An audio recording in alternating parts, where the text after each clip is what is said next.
Extension और statics, इसका competitive exam में बहुत ज्यादा रोल है। कॉम्पिटिटिव एग्जाम कहने का मतलब कोई भी एग्जाम दो। अभी बिहार में एक एग्जाम हुआ है बीपीएससी, उसमें 2 क्वेश्चन थे स्टैट से, एक का स्क्वायर टेस्ट से था और एक क्वेश्चन था एक वेरिएबल पूछा था, ठीक है, एक वेरिएबल से था, एक का स्क्वायर टेस्ट से था, एक रिग्रेशन कोएफिशिएंट का वैल्यू पूछा था। 3 क्वेश्चन थे और मान के चलो 100 क्वेश्चन में 3 क्वेश्चन आ जाएं स्टेट से तो कम नहीं होते। सही कह रहे हैं कि नहीं? और वो 3 क्वेश्चन उन्हीं बच्चों के बनते हैं जो मन से पढ़ते हैं, अदरवाइज तो स्टैटिक्स का क्वेश्चन बना लेना अपने आप में बड़ी बात है। तो हमने शुरुआत में पढ़ा क्या, मीनिंग पढ़ा स्टैटिक्स का, एक बार मैं रिकॉल कर लेता हूं। ये हमारा था सब्जेक्ट का टॉपिक, इसमें हमने पढ़ा क्या क्या। सबसे पहली बात तो इसकी मीनिंग पढ़ी हम लोगों ने, उसके बाद डेफिनेशन शायद पढ़ ली थी, पढ़ी थी कि नहीं पढ़ी थी? उसके बाद इसके क्या पढ़े थे हम लोग, ऑब्जेक्टिव पढ़े थे कि नहीं पढ़े थे? फंक्शन भी पढ़े थे शायद,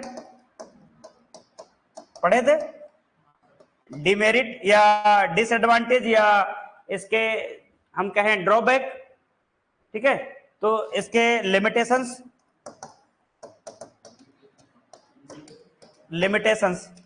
तो लिमिटेशंस डायरेक्टली तो हम नहीं पढ़े थे मगर इनडायरेक्टली हमने बताया था कि क्या लिमिटेशंस होते हैं। ये क्वांटिटेटिव कैरेक्टर को ट्रीट करता है, क्वांटिटेटिव नहीं। अगर कोई नंबर मिस हो गया तो ये एनालिसिस नहीं कर पाएगा, ये इसके लिमिटेशंस होती है। ठीक, अगर मान लो आप कोई चीज, किसी शहर को आप जा रहे हो किसी स्पीड में, एक डिजिट आप मिस कर गए तो आप एवरेज नहीं निकाल पाओगे। कहने का मतलब इसमें एक भी वेरिएबल मिस हुआ तो हम उसका कैलकुलेशन नहीं कर पाएंगे, पहली लिमिटेशन। दूसरी, ये क्वालिटेटिव ट्रेट को नहीं डिफाइन करता है, क्वांटिटेटिव को करता है सिर्फ, तो ये कुछ लिमिटेशंस होती है। ठीक है, जैसे एक्स्ट्रा वैल्यू पर ये इस पर इन्फ्लुएंस आ जाता है, बहुत सारे मूल्यों पर ये क्या होता है, प्रभावित हो जाता है, ये भी क्या होती है, इसकी लिमिटेशंस होती है। तो इतने सारे टॉपिक हमने पिछले क्लासेस में कुछ कवर किए थे। अब आगे की क्लासेस में मेन रूप से जो टॉपिक आने वाला है वो अपना ये है, मेजरमेंट ऑफ सेंट्रल टेंडेंसी। ये सेंट्रल टेंडेंसी मेजर्स लिखा है, इसकी सही अगर हेडिंग हम देखें तो मेजरमेंट ऑफ सेंट्रल टेंडेंसी, इस प्रकार आप लिख लेना हेडिंग। अभी मैं इसको सारे को समझाऊंगा एक एक करके। Measurement of central tendency,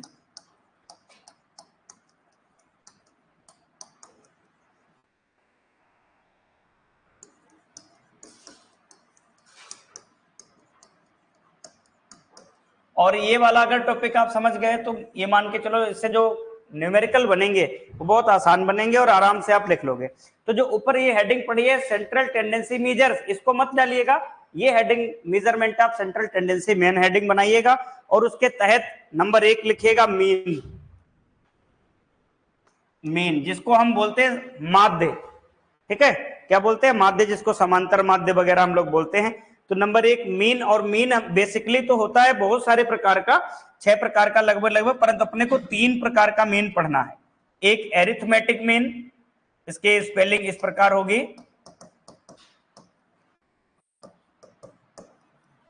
arithmetic mean, और यह है जियोमेट्रिक मीन।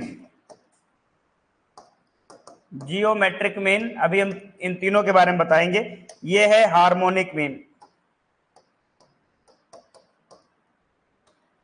हार्मोनिक मीन दिख रहा है कि नहीं दिख रहा है? चलो पहले दिख रहा था,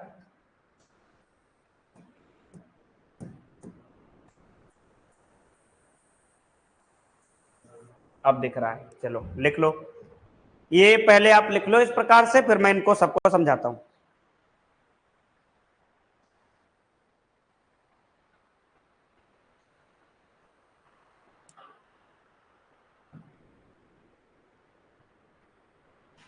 भाई तुम्हारे सहपाठी कहाँ रह गए?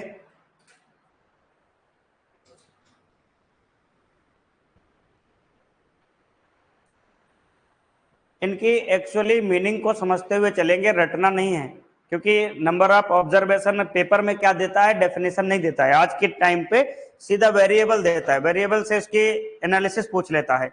तुम थियरी रटते रह जाओगे और न्यूमेरिकल टाइप का क्वेश्चन आएगा जो आपकी खोपड़ी के ऊपर से निकल जाएगा। एग्जाम हॉल के बाहर आओगे तो बच्चा कहेगा अरे ये तो हमने बना लिया। वो कैसे बना लेगा? वो इस चीज को समझ के चलेगा, तब बना पाएगा। लिख डालो। मैं न्यूमेरिकल गारंटी लेता हूं कि आप एक भी छोड़ के नहीं आओगे, बशर्ते आप इसको ध्यान से पढ़ोगे। तो बोरियत बना के पढ़ोगे। तुम्हें कुछ लग रहा है ऐसा ये क्या दिखा रहे हैं सर? सलमान खान दिखाना चाहिए था क्या यहाँ पर? तब ठीक। देखो अब सबसे पहले तो मीन पर आते हैं। मीन होता क्या है? जैसे मान लो घर में 5 मेंबर है हमारे, और पांचों मेंबर एक प्राइवेट या गवर्नमेंट एम्प्लॉय हैं। सबकी पर मंथ की सैलरी आ रही है, ठीक है। अब 5 मिला के सैलरी आ रही, तो मोहल्ले का कोई एक व्यक्ति कह दिया कि इनके घर में 8 लाख रुपया आ रहा है। कैसे जान गया 8 लाख आ रहा है? उसने एवरेज मान दिया, किसी की 1 लाख तो किसी की 70,000, किसी की 90,000, तो उसने एवरेज निकाल दिया। कैसे निकाला? 70, 80, 90 उसके बटे में 5 कर दिया। 5 मेंबर हैं, जो भी आया उसका हमने मीन ले लिया। जैसे हमने बोला सेंट्रल टेंडेंसी। टेंडेंसी का मतलब क्या होता है? जैसे छोटा बच्चा होता है हमारे घर में, तो उसको गालियां देने की आदत पड़ जाती है। कितना भी मना करो, जितना मना करोगे उतनी फ्लो में वो गाली देगा, फ्रीक्वेंसी उतनी तेज कर देगा, और गालियां भी ब्रांडेड निकालेगा धीरे धीरे बढ़ के। तो क्या होता है? उसकी टेंडेंसी हो जाती है गाली देने की, मतलब उसकी प्रवृत्ति। तो टेंडेंसी का मतलब प्रवृत्ति, मीजर का मतलब मापना, सेंट्रल का मतलब केंद्रीय। तो जितना भी डेटा होता है हमारे पास, उसका हम सेंट्रलाइज करते हैं। जो केंद्र होता है, जैसे ये हमारा एक सर्कल है, तो यहां पर सेंट्रलाइज है, ये डेटा चारों तरफ फैला हुआ है, इसको हम सेंट्रलाइज करेंगे। इस एरिया के चारों तरफ जो मापन घूम रहा होगा वेरिएबल, इनको मेजर करना ही सेंट्रल से कहलाता है। तो जैसे मान लो कोई एक फैमिली है, उसमें 5 मेंबर हैं। इस 5 मेंबर की अगर हम सैलरी की बात करें, तो ए और वी सी डी ई, ये 5 मेंबर हो गए। ए की सैलरी 10 के मान लेते हैं, वी की 50 के मान लेते हैं, सी की 80 के, और डी की 90 के, और इसकी 100 के। कितनी हो गई? 190, 80, 270, 50, 320 और 330। टोटल कितनी हो गई? 330। और मेंबर कितने हैं? 5। 5 से इसको डिवाइड करो, 6, 3, 6। एवरेज जो सैलरी आई वो 66 के, मतलब 66,000 पर मंथ सैलरी एवरेज निकल कर आई। ये क्या डिसाइड कर रहा है? मीन डिसाइड कर रहा है, पूरे फैमिली का सेंट्रलाइज कर रहा है, केंद्र बिंदु एवरेज निकाल रहा है। तो sum of all observation divide by number of observation किसको बोलते हैं? मीन को बोलते हैं। कि कुल कितने ऑब्जर्वेशन हैं और उसके कुल ऑब्जर्वेशन का योग कितना है, उसको डिवाइड कर देंगे कुल ऑब्जर्वेशन से, टोटल ऑब्जर्वेशन से, तो मीन निकल के आ जाएगा। मीन 3 प्रकार का होता है। जैसे कभी भी किसी के एवरेज, औसत, अरिथमेटिक मीन, मैथमेटिकल, किसी की सैलरी निकालना हो, किसी के स्टूडेंट ज्ञात करना हो कहीं भी, ठीक है, किसी मैच का स्कोर ज्ञात करना हो, तो हम क्या निकालते हैं? अरिथमेटिक मीन निकालते हैं। अगर कभी किसी की रेट पता करनी हो, जैसे नाइक के शूज हैं, तो 6 नंबर का ये प्राइस, 7 नंबर का, 8 नंबर का ये प्राइस, तो रेट की बात करेंगे और परसेंट की बात करेंगे। इलेक्शन में वोटिंग परसेंटेज पे होती है, तो रेट और परसेंटेज की बात करेंगे हमेशा, तो जियोमेट्रिक मीन का इस्तेमाल करेंगे। क्वेश्चन आएगा कि which type of method, mean method, computed rate and percentage, तो आपको ये तीनों ऑप्शन मिलेंगे। तो रेट और परसेंटेज को हम जो मीन निकालते हैं, उसका एवरेज निकालते हैं, वो किससे निकालते हैं? जियोमेट्रिक मीन से। इस मीन का मतलब होता है एवरेज। और एवरेज कैसे निकाला जाता है? कुल का योग बटे कुल ऑब्जर्वेशन, मतलब total sum of total observation upon number of observation, तो मीन निकल के आ जाता है। मीन 3 प्रकार का होता है।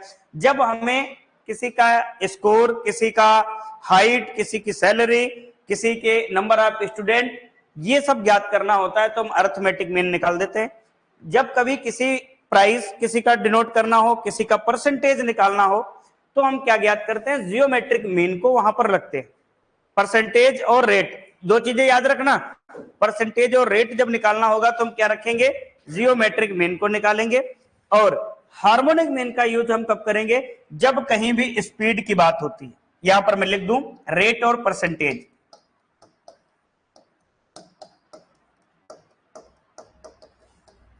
और यहां पर स्पीड। जैसे इन तीनों को मैं बताऊंगा, आप ये तीनों लिख लिए थे सारी चीजें, ठीक है। अब नंबर 1 में ऐड पेज ले लेता हूं। मैं सबसे पहले आपको अर्थमेटिक तो बता ही दिया, जियोमेट्रिक भी बता दिया, हार्मोनिक की मैं बात करता हूं कि हार्मोनिक मीन क्या होता है।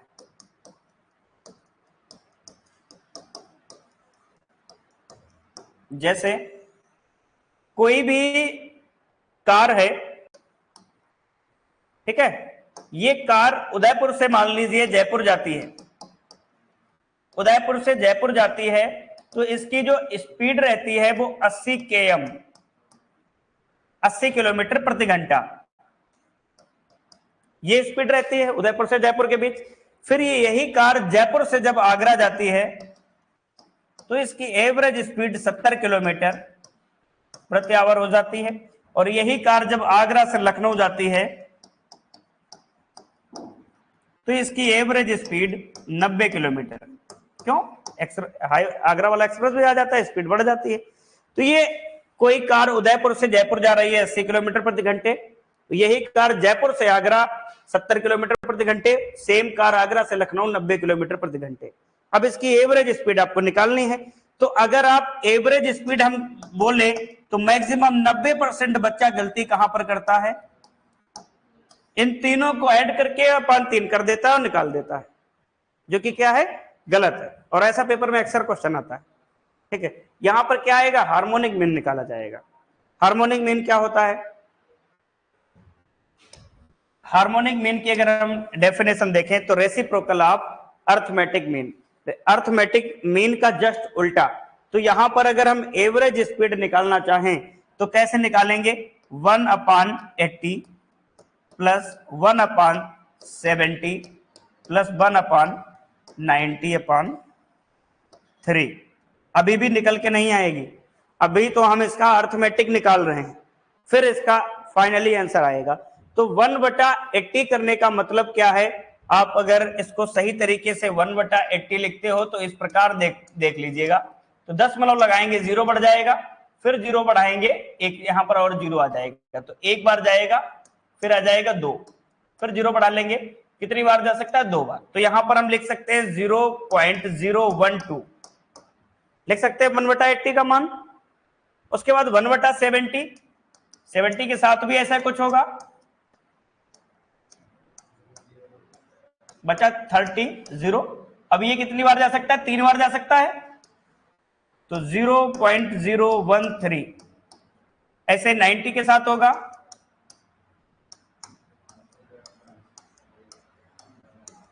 0.011/3।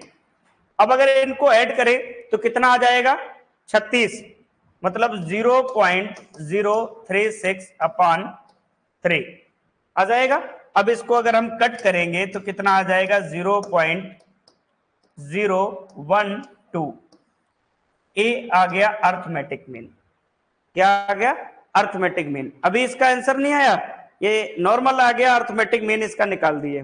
अभी ये हार्मोनिक मीन में चल रहा था, अब इस हार्मोनिक मीन से हमने अर्थमेटिक मीन निकाला। अब इसका आंसर फाइनली हम अगर लिखना चाहें तो क्या लिख सकते हैं, 3/, सीधा वही लिख देंगे आंसर, 0.012।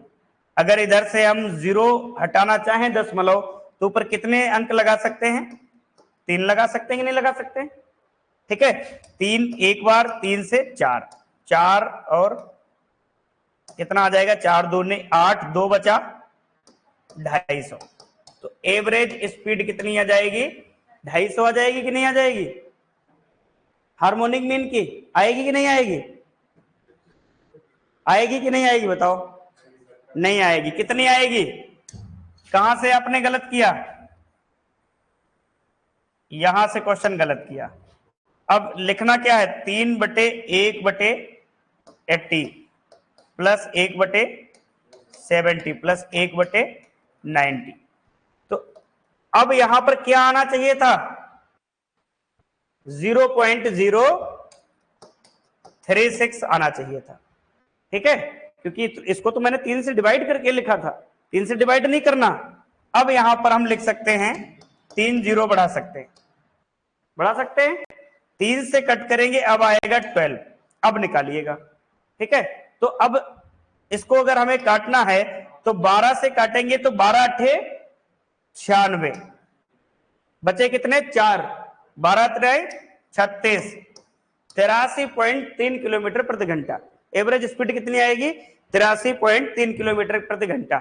और जो पहला मेथड हमने लगाया था बच्चा वहीं से फिसलता है, पहला ऑप्शन आपको दिया रहेगा 250, परंतु आप सोच के देखना 250 क्या आ सकता है एवरेज स्पीड, नहीं आ सकता क्योंकि कोई वेरिएबल 250 नहीं दिया। तो इसको नोट कर लीजिएगा एक बार हार्मोनिक मीन हेडिंग डाल के।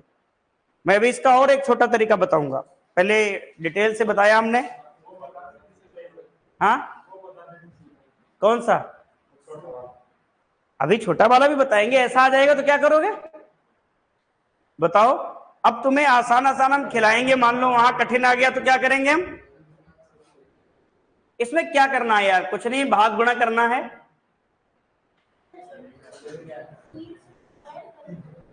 कहां पर, मैं अभी सब समझा दूंगा, पहले एक क्वेश्चन लिखो।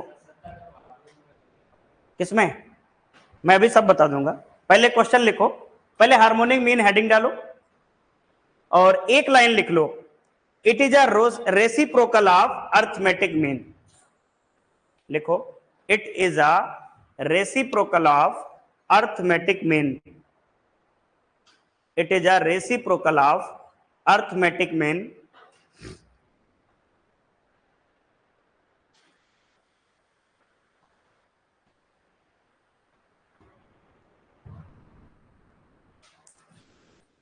लिख लिया।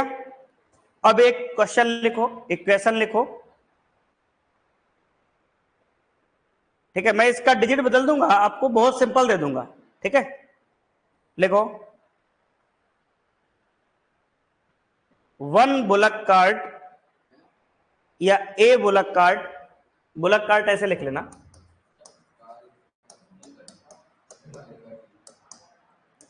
ए bullock cart, A bullock field to home, field to home मतलब खेत से घर तक आने में, field to home reach 2 kilometre per hour, reach speed 2 kilometre per hour, reach speed 2 kilometre per hour, and home to market, home to market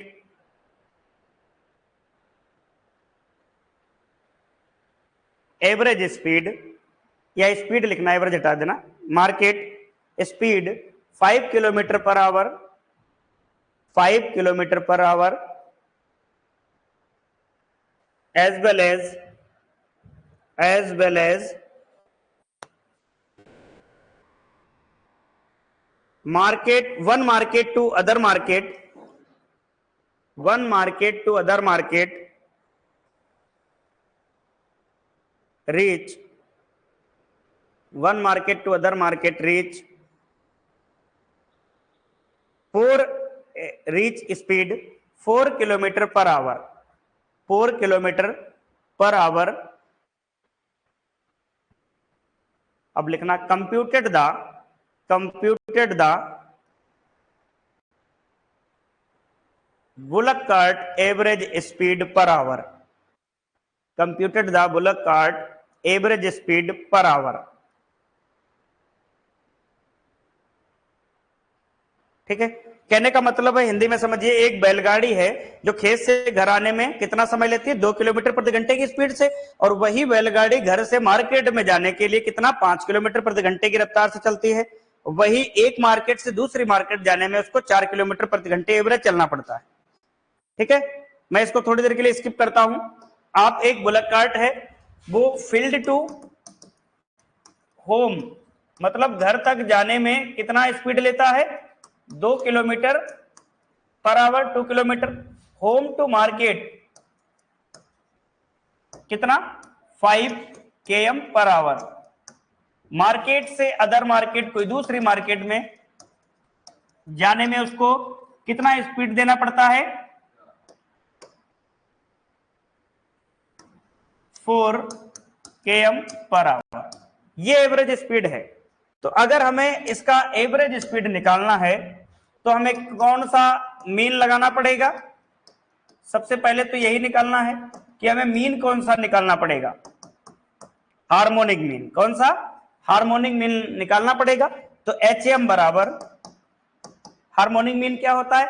reciprocal of arithmetic mean. तो arithmetic mean क्या होता है? Sum of all observation divide by number of observation, मतलब कुल observation का योग बटे कुल ऑब्जर्वेशन की संख्या। तो ये यहां पर उल्टा है क्योंकि रेसिप्रोकल है अर्थमेटिक मीन का। तो यहां पर हम क्या लिखेंगे? 1/5 प्लस 1/2 प्लस 1/5 प्लस 1/4/3, क्योंकि टोटल स्पीड कितनी है? 3 बार वो स्पीड बदल रही है। इतना समझ में आया? ये अर्थमेटिक मीन का जस्ट उल्टा है। तो अर्थमेटिक मीन अगर होता तो हम 2, 5, 4 जोड़ के बटे 3 कर देते, परंतु ये उल्टा है तो इसका मतलब 1 बटा लिखना पड़ेगा। अब 1/2 को अगर हम डिवाइड करेंगे कितना आएगा? 0.5 आ जाएगा। आएगा कि नहीं आएगा? 1/5 1/5 को डिवाइड करेंगे कितना आएगा? 0.2 आएगा। आएगा कि नहीं आएगा? नहीं आएगा 0.2। बिल्कुल। 1/4 को डिवाइड करेंगे 0.25 0.25/3। अब अगर और इसको डिवाइड कर दे तो कितना आ जाएगा? ये इसको जोड़ के देखो, 0.50 0.20 0.25 590 कितना आ गया? 0.95/3। इसको कट कर दीजिए, 0.3116। ये आ गया अर्थमेटिक मीन। हार्मोनिक मीन से हमने अर्थमेटिक मीन को निकाल दिया। अब हमें फाइनली अगर आंसर लाना है तो हमको क्या करना पड़ेगा? ये ध्यान देना। तो हम फाइनली अगर आंसर लाएंगे, अर्थमेटिक मीन इसका निकालेंगे, AM निकालेंगे इस वैल्यू का, तो हम क्या करेंगे? 3/1/2 प्लस 1/5 प्लस 1/4। 3 इसका योग कितना निकाले थे हम ऊपर? 0.95 ये निकाले थे ना। अब 10 हटा लेंगे तो ऊपर 2 0 बढ़ा लेंगे कि नहीं बढ़ा लेंगे? अब 3 से अगर इसको डिवाइड करो तो कितना आ रहा था? 31.6 ये आएगा। ठीक है, कितना? 31.6 आएगा। अब अगर और इसको ले जाओ तो 100/31.6। अब इसको और सरल करना है तो ये दशमलव हटा लो, ऊपर एक और 0 बढ़ा लो, तो ये कितना हो जाएगा? 1000 हो जाएगा। इधर कितना आएगा? 316 आएगा। अब इसको डिवाइड कर लो। 316 है, 3 बार जा सकता है कि नहीं जा सकता है? बिल्कुल चला जाएगा 3 बार। 3 सके 18 और 3 कम 3 1 4 3 त्रिके 9। 10 में से 8 गया 2, 9 में से 4 गया 5, 9 में से 9 गया 0। कितना आ गया? 52। दशमलव लगाएंगे, 0 बढ़ा लेंगे, 2 बार नहीं जाएगा, 1 बार जाएगा। तो कुल मिला के हम एवरेज स्पीड अगर निकालें तो 3.1 km/h, मतलब इस बुलक कार्ट की जो एवरेज स्पीड निकल के आई वो 3.1 km/h की रफ्तार से चल रही थी। अब आ गया समझ में कि नहीं? नहीं आया? कितने ऐसे लोग हैं जो नहीं आए? ईमानदारी से बताना। आ गया? नहीं आया? देखो मैं फिर से बताता हूं। हाँ अच्छा, ये गलती है। चलो पहले इसको लिखो, मेजरमेंट ऑफ सेंट्रल टेंडेंसी। मैं जानबूझ के इसलिए नहीं बताया था क्योंकि अर्थमेटिक मीन में सम ऑफ ऑब्जर्वेशन और बटे नंबर ऑफ ऑब्जर्वेशन, उसमें कुछ करना ही नहीं था। चलो लिखो मेजरमेंट ऑफ सेंट्रल टेंडेंसी लिखो, फिर मैं इसकी डेफिनेशन समझाता हूं आपको। लॉक कर देना दरवाजा।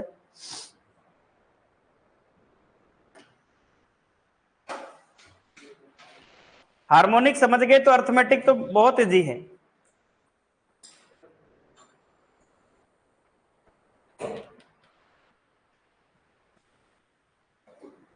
टेस्ट होगा तो परफॉर्मेंस गंदी नहीं होनी चाहिए आप लोगों की। चाहे दिन रात एक कर देना, आंखें कंचे की तरह मोटी सुझा लेना, पढ़ना मगर बहुत। हम ये भी नहीं कह रहे हैं कि अकेले इसको ही पढ़ते रहना, मगर अच्छे से पढ़ना। जहां कोई डाउट आए तुरंत पूछो।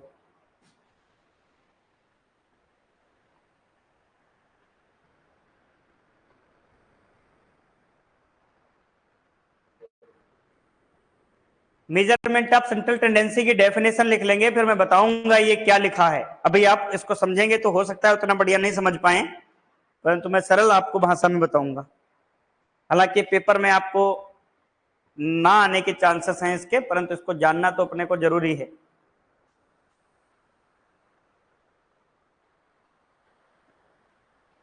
पेपर के लिए मैं आपको क्वेश्चन आंसर बताता रहूंगा और इंपॉर्टेंट लगा दूंगा कि आप इस पर ज्यादा ध्यान देंगे। 6-7 तो वैल्यू आपको लिखवा देंगे कि वो वैल्यू तो आपको रटनी है। वैल्यू तो याद कर लोगे, जैसे कोरिलेशन कोएफिशिएंट की वैल्यू क्या होती है, स्टैंडर्ड डेविएशन का मीन क्या होता है।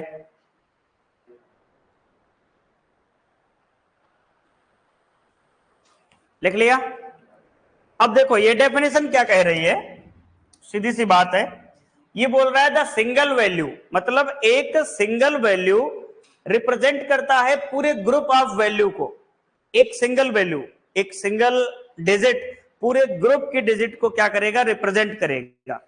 और वो क्या होगा, of central tendency for all measure और लोकेशन और एवरेज। जो भी हमारा सेंटर पॉइंट होगा इसी के आसपास का एवरेज डिनोट किया जाएगा। जितने भी डेटा होंगे वो सेंट्रलाइज करके इसके आसपास का एवरेज निकालेंगे और एक सिंगल वैल्यू पूरे ग्रुप की वैल्यू को रिप्रेजेंट करेगा। जैसे हमने बताया था ना, एवरेज स्पीड एक सिंगल वैल्यू पूरे ग्रुप की स्पीड को रिप्रेजेंट कर रही थी, वही होता है मेजरमेंट ऑफ सेंट्रल टेंडेंसी।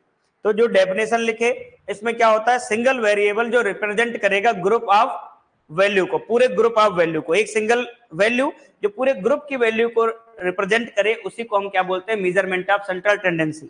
समझ में आ गया। एक सिंगल वैल्यू जो रिप्रेजेंट करेगा नंबर ऑफ वैल्यूज को या ग्रुप ऑफ वैल्यूज को, उसको हम क्या बोल देंगे, मेजरमेंट ऑफ सेंट्रल टेंडेंसी। अब यहां पर पहली जो हेडिंग आती है अरिथमेटिक मीन। ठीक है, अब अरिथमेटिक मीन आप लिखिएगा, फिर मैं आपको समझाता हूं कि अरिथमेटिक मीन क्या होता है। हालांकि इसको बहुत आसान भाषा में आपको बता देंगे, आप तुरंत समझ जाओगे। इसके ऊपर इस प्रकार ये लगा लेना,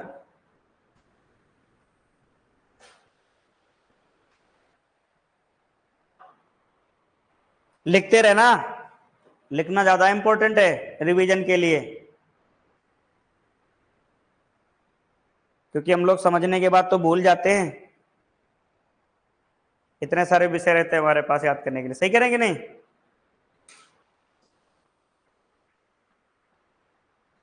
पढ़ते रहो, किस्मत खुलने वाली है तुम लोगों की। बहुत बढ़िया बढ़िया चांस मिलेंगे हर जगह जाने के। प्री पीजी में भी जा सकते हो, नौकरी में भी जा सकते हो। मोहल्ले घर वाले परेशान हो रखे होंगे कि कब लगेगा नौकरी, नहीं अभी परेशान हुए?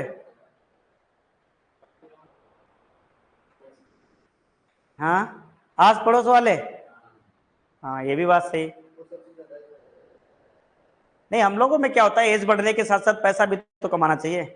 हमारे इंडिया में क्या है, जो हमारा समाज है सोशल, वो हमको कहीं ना कहीं वन डायरेक्शनल बना देता है। अगर हम अपने कंपैरिजन करें इंडिया टू अदर कंट्री, तो क्या होता है, जैसे अपने यहाँ बच्चा 24-25 साल तक घर से पैसा लेता रहता है पढ़ने के लिए, सिर्फ किसके लिए, गवर्नमेंट नौकरी लग जाए। करता कि नहीं करता? फॉरेन में 16 साल के बाद बच्चा सेल्फ डिपेंड होने की सोचने लगता है। हम लोगों को बाल कटवाने, हेयर कटिंग करवाने होते तो पापा से पैसे मांगते, पापा हेयर कटिंग के लिए पैसे दे दो। 25-26 साल तक मांगते कि नहीं मांगते? क्योंकि हमारे यहाँ जो समाज है एक तरफ यूनिडायरेक्शनल बना देता है हमको।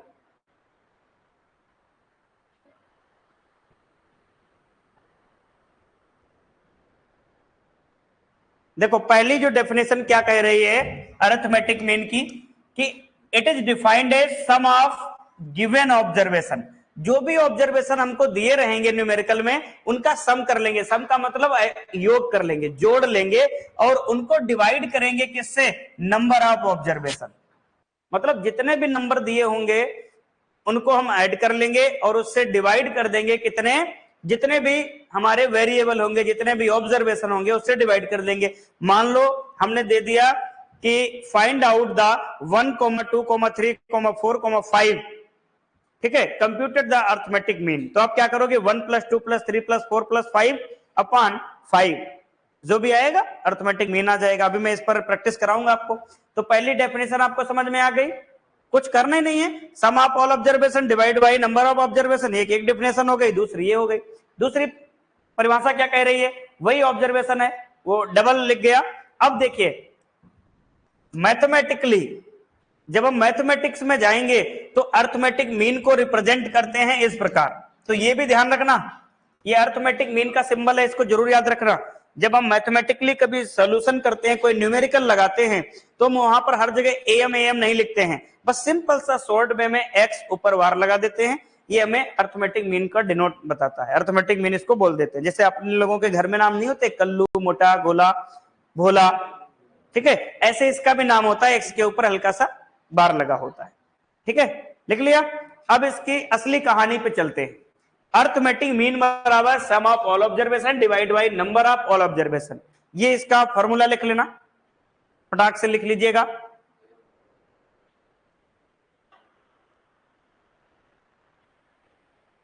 और ये वाला जो फॉर्मूला है इसको मैं अभी बाद में एक्सप्लेन कर रहा हूं, पहले आप उसको लिखिए।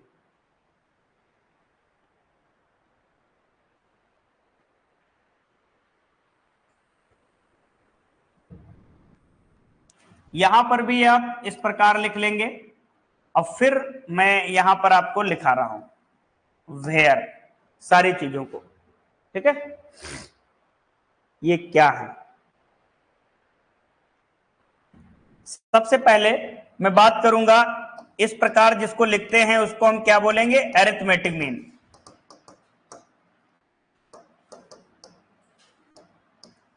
उसके बाद जो सिग्मा है इसको क्या बोलते हैं, सिग्मा। ये खतरनाक सा बचपन में हम लोगों को पढ़ाया जाता था 9th 10th में, इसको हम यही भूल जाते थे, सिग्मा। अच्छा, ये इसके कांटे जैसे निकले, ऐसे जरूरी नहीं निकालना, हमारी तरह सिंपल सा विकलांग बना देना है सिग्मा को। तो इस प्रकार भी सिग्मा लिख सकते हो, इसका मतलब होता है समेशन।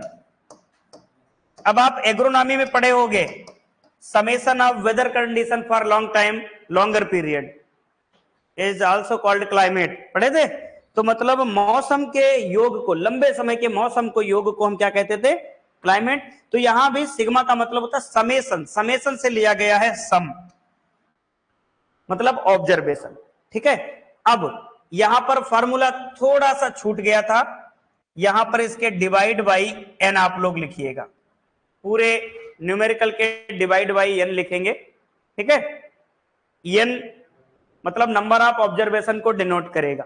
अब देखिएगा यहां पर जो x1 लिखा हुआ है इसका वैल्यू और n लिखा हुआ है इसका मान, ये मान क्या होता है, तो यहां पर x की जो वैल्यू होती है वो 1 से लेकर के n तक हो सकती है, जैसे x1, x2, x3, xn, ऐसा लिखा देखा होगा कहीं ना कहीं। तो ये डिनोट करता है कि सिग्मा के बाद x की जो वैल्यू 1 से लेकर के n तक हो सकती है।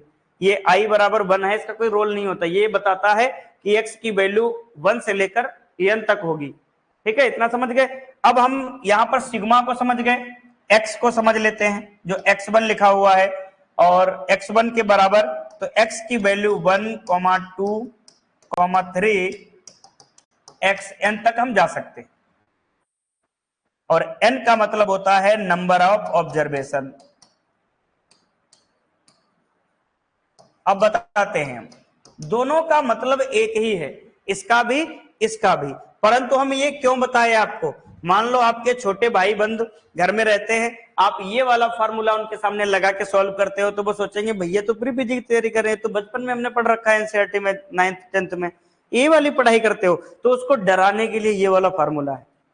वो एक बार तुम्हारी कॉपी में झांकेगा, दोबारा हिम्मत नहीं पड़ेगी ये देख के, अरे ये क्या होता है, उसने तो ये पढ़ रखा है सिंपल वाला, और मतलब दोनों का एक ही होता है। सिग्मा का भी मतलब होता है समेशन, मतलब सम, एन का मतलब होता है नंबर ऑफ ऑब्जर्वेशन जो यहां पर पढ़ रहे थे, एक्स की value sum of all observation जो सिग्मा के साथ डिनोट करेंगे, सेम कंडीशन दोनों की है। परंतु इसको मैंने क्यों याद कराया, ये पूछा गया क्वेश्चन, ये अर्थमेटिक मीन का फॉर्मूला है, ठीक है, इसको याद रखोगे, भूलना नहीं, ये ध्यान रखना, एन आई बराबर 1 x1 अपॉन n, ये सब चीजें याद रखोगे। अब इस पर आधारित पहला न्यूमेरिकल लीजिएगा, ये है पहला क्वेश्चन। अरिथमेटिक मीन का पहला क्वेश्चन है कि कंप्यूट अरिथमेटिक मीन ऑफ 6, 8, 12, 36। इनका आपको अरिथमेटिक मीन निकालना है। इनका आपको क्या निकालना है? अरिथमेटिक मीन निकालना है। तो अरिथमेटिक मीन का फॉर्मूला क्या है? Sum of all observation.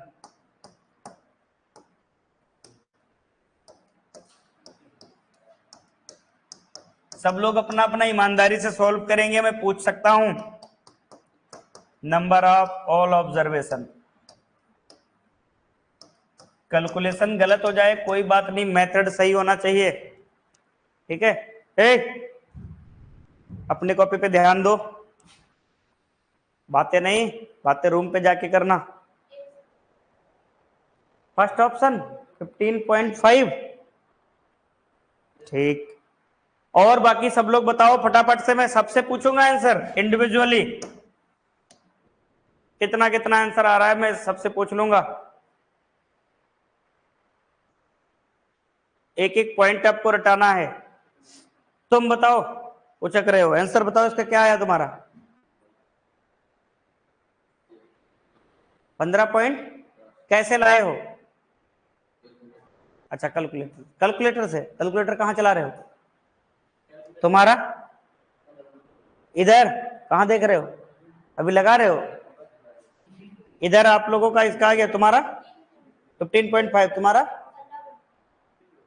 15.5 ही आया सबका। चलो देख लेते हैं। नंबर ऑफ ऑब्जर्वेशन क्या है? 6 + 8 + 12 + 36 अपॉन 5। ये क्या हो गया? 6, 8, 14 आएगा। 14 में 12 जोड़ेंगे कितना आएगा? 26। अच्छा 4 है ऑब्जर्वेशन।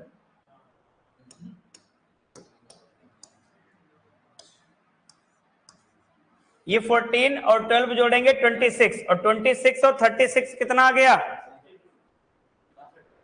62 अपॉन 4। 4 1 बार जाएगा, 2 आ जाएगा।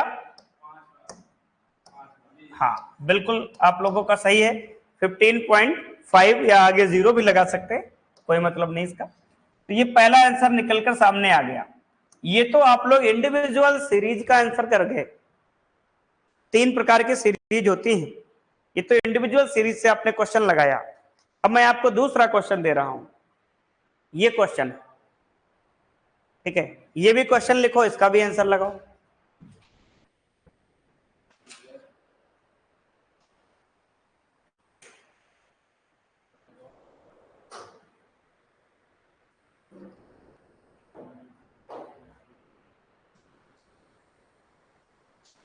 क्वेश्चन लिखने के बाद ही लगाओगे, ये नहीं कि फटाक से बोर्ड पे देख के लिख ले। क्वेश्चन भी तुमको पता होना चाहिए।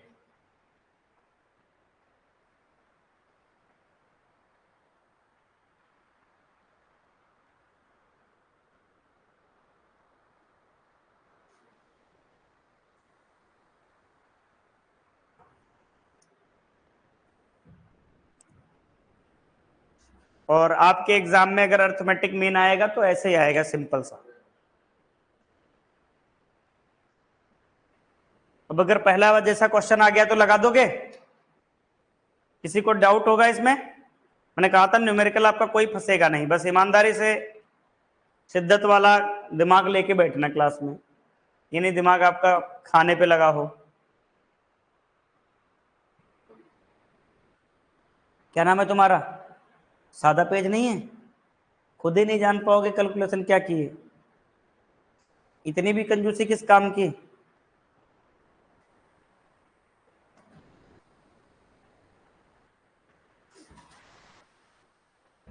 मैं थोड़ा आपका काम आसान करता हूं। क्या दिया है?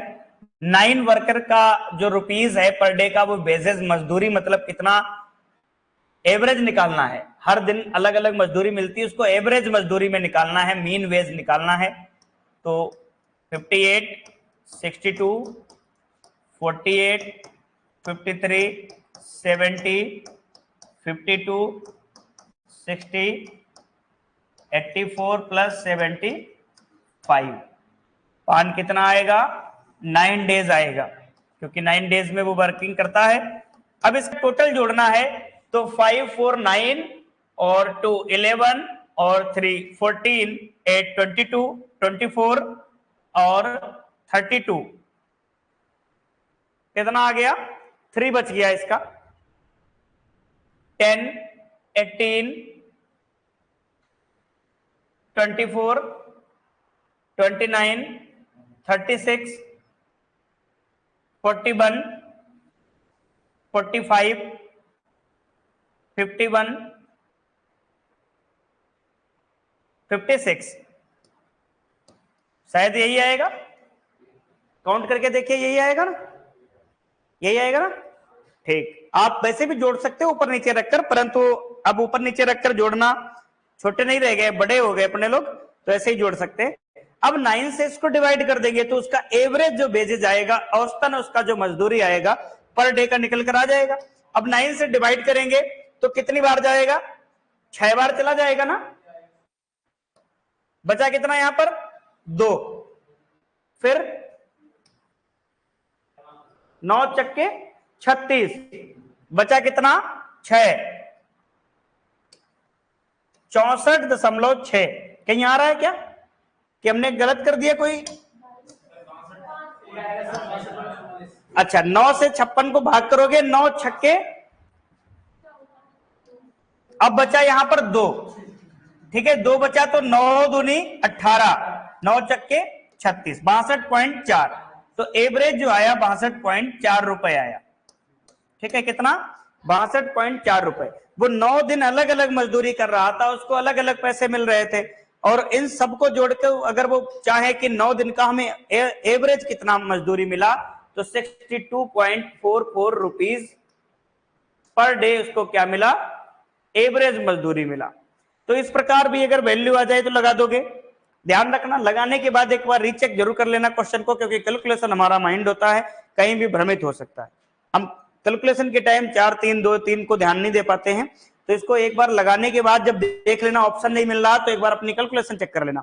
और कभी भी न्यूमेरिकल आए पेपर में तो पड़ोसी से यह जरूर पूछ लेना कि इसका आंसर क्या आया। मान लो आपका आ गया 46, उसका आ गया 56, तो आप समझ लेना 2 में से 1 का गलत है, और अपने को ही गलत मानना। ये 30 मार्क का हुआ नहीं बनना कि तेरा गलत है तो सही कर ले। हो सकता है हमारी भी कैलकुलेशन गलत हो, तो पहले अपनी कैलकुलेशन को टाइट चेक करेंगे। और एक बात बता दें, हम लोगों का अगर आंसर नहीं आता है और ननाबदीज दिया होता है, पर हमारी हिम्मत नहीं होती ननाबदीज को मारने की। क्यों? क्योंकि हमें अपनी कैलकुलेशन पे भरोसा नहीं होता, अपनी मैथ पे भरोसा होता है नहीं। हम ये सोचते हैं कि 3 जो दिए गए इन्हीं में से होगा उत्तर, और आंसर गलत टिक करके चले आते हैं। ऐसा नहीं, कॉन्फिडेंस होना है।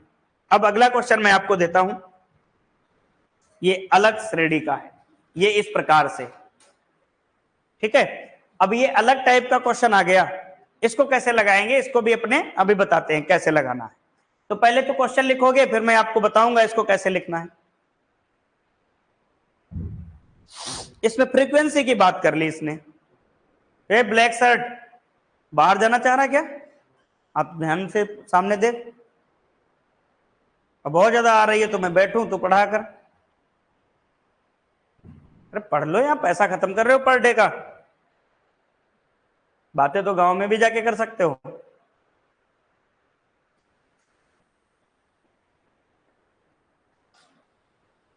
एग्जाम के बाद रियलाइज होगा तुम्हें कि हम वो वक्त गुजारे थे गलत समय में, आज वो काश ना गुजारे हो तो 4 क्वेश्चन और सही हो जाते।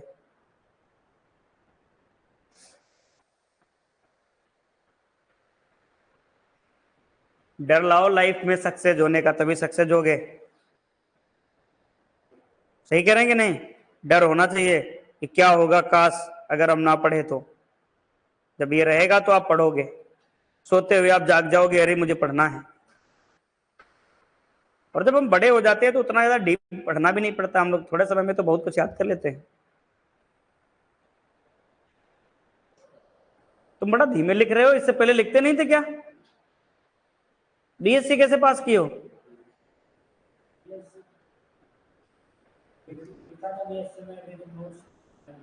अरे पेपर, फाइनल पेपर देते थे, मिड देते थे, सेमेस्टर प्रैक्टिकल देते थे, वहां कैसे लिखते थे? और तो बहुत तेज लिखना पड़ता है। तेज लिखा करो। चलो देखो, इसमें आपको टेबल वाला सिस्टम अपनाना पड़ेगा। क्या कह रहा है, if a variable assume the values, ये एक्स की वैल्यूज दे रखा है और उधर फ्रीक्वेंसी एफ की वैल्यू दे रखा है, ठीक है। तो अगर हम एक्स की वैल्यू देखें तो कितना दे रखा है, 1 2 3 5, और फ्रीक्वेंसी की वैल्यू एफ की कितना दे रखा है, 1 2 3 5। ये इस प्रकार है। अब एक वैल्यू यहां पर हमको और निकालनी पड़ती है। इसका फॉर्मूला आप देखे होंगे, sigma F x upon sigma F, ऐसा होता है कुछ, या सिग्मा एक्स, क्या होता है यहां पर, सिग्मा एक्स। ऐसा फॉर्मूला देखा है कहीं लिखा हुआ? चलो इसको थोड़ी देर के लिए हम रिमूव करते हैं। अब कभी भी ऐसा आ जाए जहां पर वेरिएबल दिए हों और फ्रीक्वेंसी दी हो, तो वेरिएबल का मतलब एक्स होगा और फ्रीक्वेंसी आप इधर लिख लोगे। तो अब सिग्मा एक्स का जो वैल्यू आएगा वो कितना आएगा, काउंट करो, 1 2 3 और 3 6 और 5, कितना आ जाएगा, 11, इतना आ गया। अब हमें क्या करना पड़ेगा, सिग्मा एफ एक्स की वैल्यू ध्यान देना पड़ेगा, क्योंकि न्यूमेरिकल में क्या कह रहा था, sigma F x upon sigma x. तो एफ एक्स कैसे निकालेंगे, एफ एक्स मल्टीप्लाई कर लेंगे, 1:1, 2:2 4, 3:3 9, 5:5 25। तो सिग्मा एफ एक्स कितना आ जाएगा,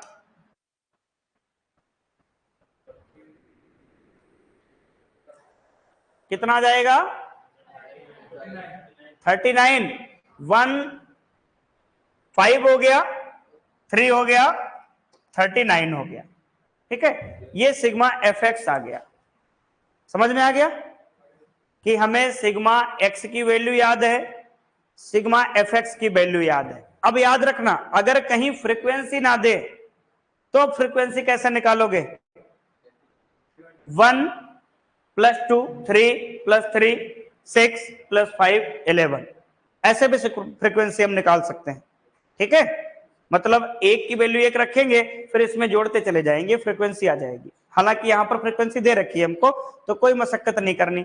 अब डायरेक्ट फॉर्मूला लगा देना है, sigma F x upon sigma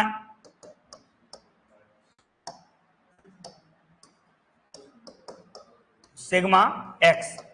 तो सिग्मा एफ एक्स कितना है, 39, और एक्स कितना है, 11, कितना आ जाएगा, 3.5, ठीक है। मतलब 11 को 3 बार ले जाओगे 33 आएगा, 6 आएगा, 11 को 5 बार, 11 5 55 हो गया, ठीक है। अब 5 बच जाएगा, फिर आप इसको 11 चक्को 44, तो 3.54 जो आएगा इसका एवरेज आ जाएगा। मतलब अर्थमेटिक मीन टेबुलर फॉर्म में कैसे निकालेंगे, 3.54। अब बताओ ऐसी कोई भी टेबल आपको दे दे तो आप निकाल दोगे इसका आंसर कि नहीं निकाल दोगे? अच्छा, आंसर हमने कहीं गलत किया क्या, जोड़ के देखो कहीं वैल्यू गलत हुई है। हाँ, एक वैल्यू गलत हुई, 4 हमने छोड़े हैं, बीच में 4 छोड़ दिया, ठीक है।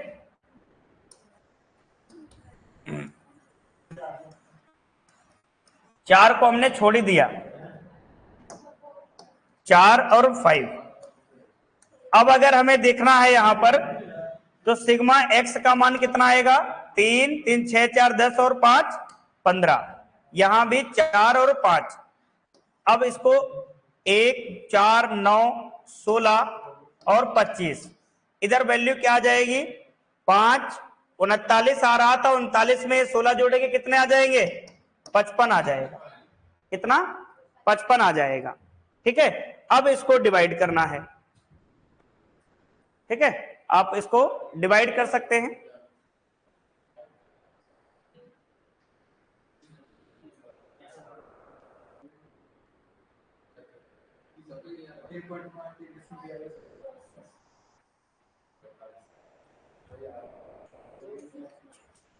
पंद्रह उधर आ गया, इधर 1 4 9 16 और 25, 25 16 41, 9, 50, 5, 55। अब इसको डिवाइड करो।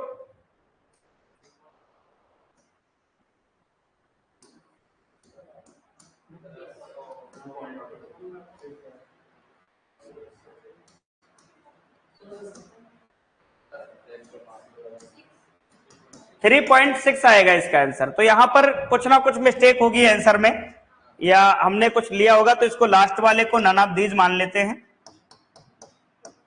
अब मैं देखकर बता रहा हूं आपको इसमें क्वेश्चन में विकल्प क्या था।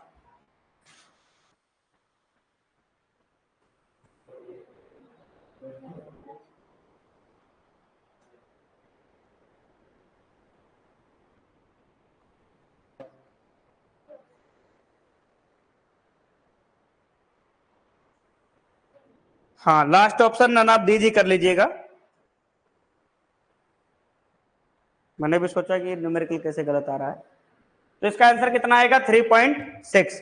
ठीक है। अब इसी का अगर हम हार्मोनिक मीन पूछ लें तो कैसे निकलेगा?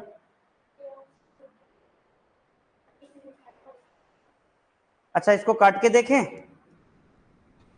3 त्रिके 9, 2, हाँ ये तो आ रहा है 3.6, सही कह रहे हैं। तो ये ऑप्शन आ गया हमारा 11.3। उसको हम ध्यान ही नहीं दिए। नहीं नहीं, ये जो 3.6 हमारा उत्तर आ रहा है, इसको 11/3, इसने सही बोला, इसने कट करके देखा तो 11/3 को आंसर हम मान सकते हैं, यही वैल्यू सेम आ रही है। ठीक है। अब अगर इसी का हम हार्मोनिक मीन पूछ लें तो कैसे लगाओगे? हार्मोनिक मीन अगर पूछूं तो कैसे लगाओगे? ये तो सिंपल सा अर्थमेटिक मीन में हमने पूछ लिया। अब इसका हार्मोनिक मीन करेंगे तो उल्टा आ जाएगा। ठीक है, 1 बटा करके लगा देना है। अब जैसे मैं एक इसी पर दूसरा न्यूमेरिकल आपको दे रहा हूं, इसका आंसर आप लोग बताइएगा। ये लिख लिया? लिख गया कि नहीं लिख गया? लिखो फिर एक न्यूमेरिकल दूसरा मैं देता हूं।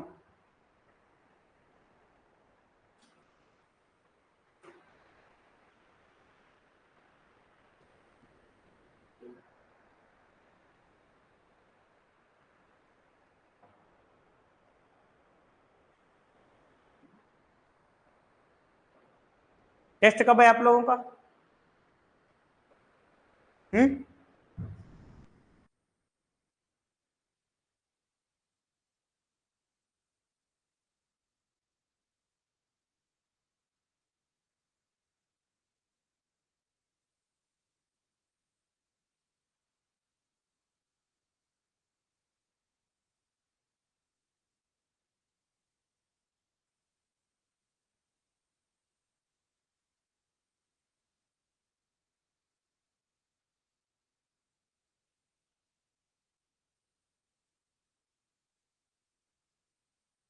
न्यूमेरिकल और इस पे लिख लो।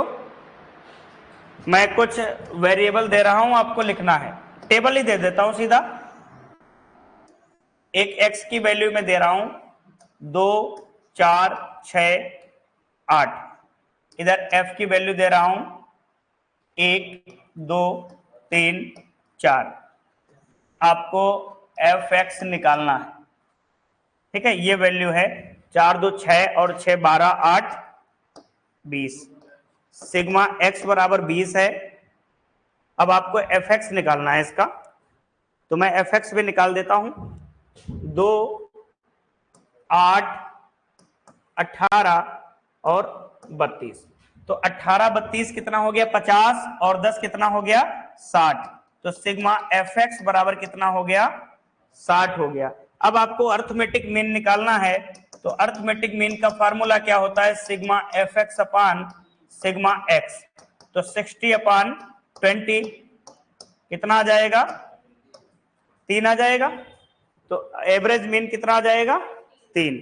अब ऐसे कोई भी क्वेश्चन आ जाए, मैं फिर एक बार रिपीट कर रहा हूं, सिंपल अगर डिजिट दिया हो कोमा लगा लगा के, वहां पर हमने को क्या करना है? सबको जोड़ देना है और कितने अंक दिए हैं उसे डिवाइड कर देना है और काट के अपना आंसर ले लेना है। उसको 2-3 बार चेक भी कर लेना, ध्यान रखना।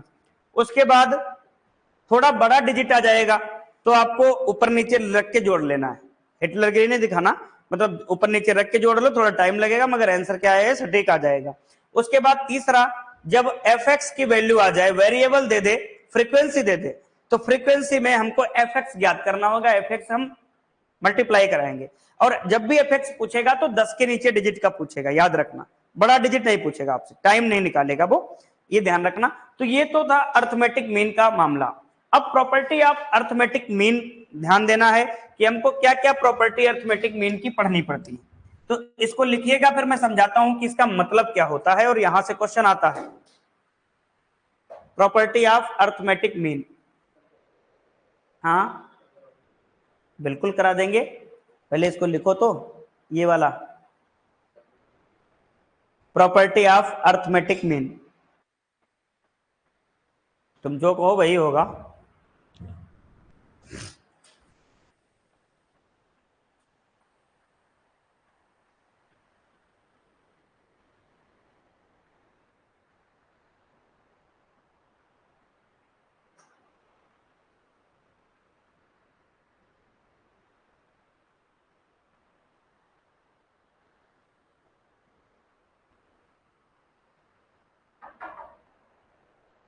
देखो अब यहां पर अपने को क्या ध्यान देना है, एक चीज ध्यान रखना, लिख गया हो तो बताओ। जब हम अलजेब्रिक वैल्यू होती है, बिल्कुल बिल्कुल बिल्कुल, आप थोड़ा सा यहाँ मैं क्या अच्छा बिल्कुल बिल्कुल बिल्कुल।